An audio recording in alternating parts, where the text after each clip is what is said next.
sì, ma ci vuole il famoso olio di gomito.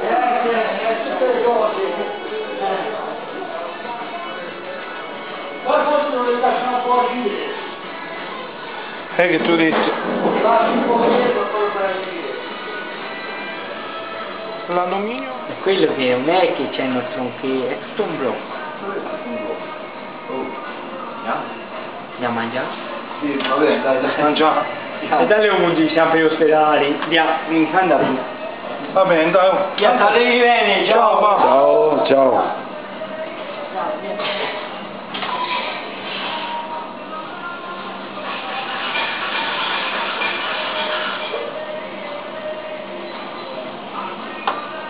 Io provo.